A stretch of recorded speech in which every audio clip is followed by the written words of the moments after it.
Hello, ladies and gentlemen. Assalamu alaikum. How are you all doing? I am Shazib Ali from Team Hustle. In this video, we are going to discuss about NUST.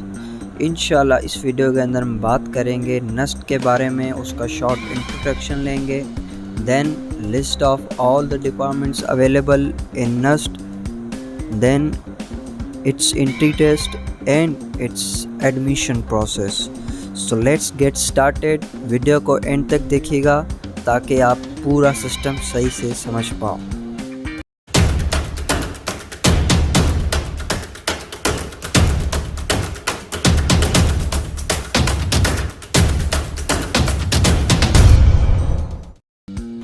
NUST, जिसका full form है national university of science and technology, जो कि एक public sector university है. और अगर हम इसकी रैंकिंग पे बात करें तो it comes at 355th number in the world and 83 और 85th in the Asia continent and number 1 in the Pakistan country. इसका मतलब ये है कि पाकिस्तान की जो बेस्ट यूनिवर्सिटी है वो है NUST. NUST के अंदर आपको कुल 28 या 29 डिपार्टमेंट्स मिल जाते हैं. अगर मैं उनको कैटेगराइज करूं तो इंजीनियरिंग के हिसाब से mechanical, mechatronics, electrical, civil, chemical, metallurgy and materials, avionics engineering, aerospace, geo informatics, environmental and naval architecture engineering आपको मिल जाते हैं. उसके बाद अगर कंप्यूटर के हिसाब से देखें तो software, computer, BS computer science, BE information security, ये आपको कंप्यूटर में मिल जाते हैं. उसके बाद बायोटेक्नोलॉजी में आपको BS बायोटेक्नोलॉजी मिल जाती है. Then business studies and social sciences में आपको BBA, BS accounting and finance, BS tourism and hospitality management, BS economics, bachelor in public administration, BS mass communication, BS psychology and lastly LLB. और architecture and industrial design के हिसाब से आपको BE industrial design और BE architecture मिल जाती है. और लास्ट में नेचुरल साइंसेज में आपको BS मैथमेटिक्स, BS फिज़िक्स और BS केमिस्ट्री मिल जाती है. सो ये थे कुल डिपार्टमेंट्स जो कि NUST के अंदर अवेलेबल है. इनके अंदर जो एक डिपार्टमेंट है BS tourism and hospitality management, वो इन्होंने इस साल ऐड किया है, यानी कि इस साल से वो स्टार्ट होने वाला है. So it's completely new department. अब बात करते हैं NUST के एडमिशन प्रोसेस के बारे में. सो फर्स्ट ऑफ ऑल तो पहली रिक्वायरमेंट यही है कि आपके इंटर के अंदर या मैट्रिक के अंदर, अगर आपके इंटर की रिज़ल्ट नहीं आई तो मैट्रिक के अंदर आपके जो रिज़ल्ट है उसका 60% एटलीस्ट होना चाहिए परसेंटेज. अगर 60 है या उससे आगे है तो फिर आप अप्लाई कर सकते हो, पर अगर 60 से कम है तो then you are not eligible to apply for the NUST. उसके बाद एक टेस्ट होती है जो कि NUST खुद कंडक्ट करती है, जिसे हम कहते हैं नेट. बेसिकली नेट जो है वो साल में 3 बार कंडक्ट की जाती है. इट मींस आप साल में एक बार अप्लाई नहीं कर सकते NUST के अंदर. आपके पास तीन अपॉर्चुनिटीज़, अगर एक में नहीं हुए तो फिर आप दूसरे में भी अप्लाई कर सकते हो, तीसरे में भी कर सकते हो. सो इनकी नेट जो होती है वो साल में 3 बार होती है, सीरीज़ 1, सीरीज़ 2, सीरीज़ 3. अभी जो चल रही है उसको कहा जाता है सीरीज़ 3. और जो सीरीज़ 1 है वो फिर नवंबर से स्टार्ट होगी. वो डेट्स आप गूगल पे चेक कर लीजिएगा अगर आप सीरीज़ 1 या सीरीज़ 2 के बेसिस पे अप्लाई कर रहे हो तो. सो अभी सीरीज़ 3 चल रही है और सीरीज़ 3 की जो लास्ट डेट है रजिस्ट्रेशन की वो है 24 जून, यानी कि 24 जून 2022.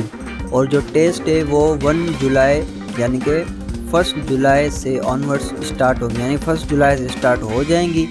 और इनके टोटल 3 सेंटर्स होते हैं जिनमें आप अप्लाई कर सकते हो. एक होता है इस्लामाबाद, दूसरा होता है कराची और तीसरा आई गेस पेशावर है इनका. तो इन 3 सेंटर्स में आप अप्लाई कर सकते हो जहां पर आपके लिए ईजी हो टेस्ट देने के लिए.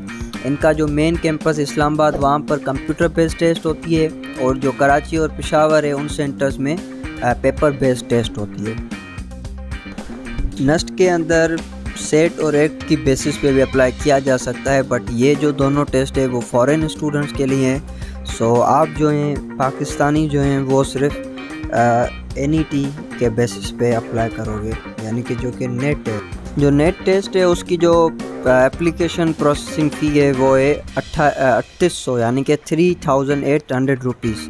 ये आप क्योंकि चालान होता है, जो भी आप टेस्ट देते हो उसका चालान होता है, रजिस्ट्रेशन फ़ी होती है, तो ये इसकी फ़ीस है विच इज़ 3800 और ये नॉन रिफंडेबल और नॉन ट्रांसफरेबल यानी कि आप इसको विथड्रा या रिफ़ंड वगैरह नहीं करवा सकते।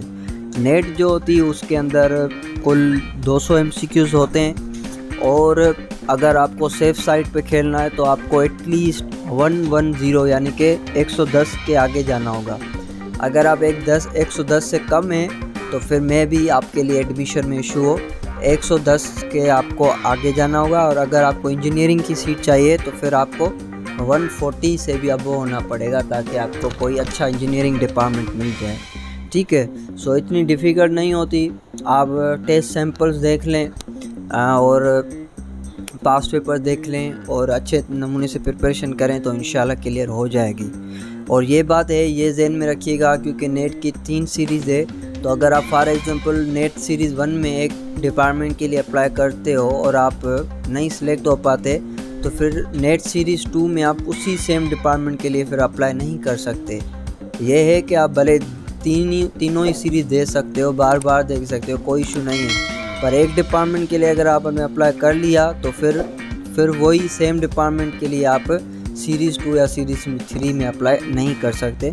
सो ये चीज़ अपना थोड़ा ख्याल कीजिएगा। अच्छा, अब जो आपकी नेट होगी उसके अंदर कौन से सब्जेक्ट्स होंगे वो भी देख लेते हैं। फॉर एग्ज़ाम्पल आप इंजीनियरिंग के लिए अप्लाई करते हो तो उसके अंदर मैथमेटिक्स 40% होगी, physics 30%, chemistry 15%, English 10% and intelligence 5%। अगर आप कंप्यूटर साइंस के लिए अप्लाई करते हो तो mathematics 40%, physics 30%, computer science 15%, English 10% and intelligence 5%। और अगर आप BS बायोटेक्नोलॉजी के लिए अप्लाई करते हो तो फिर बायोलॉजी 40%, केमिस्ट्री 30%, फिज़िक्स 15%, इंग्लिश 10% और इंटेलिजेंस 5%।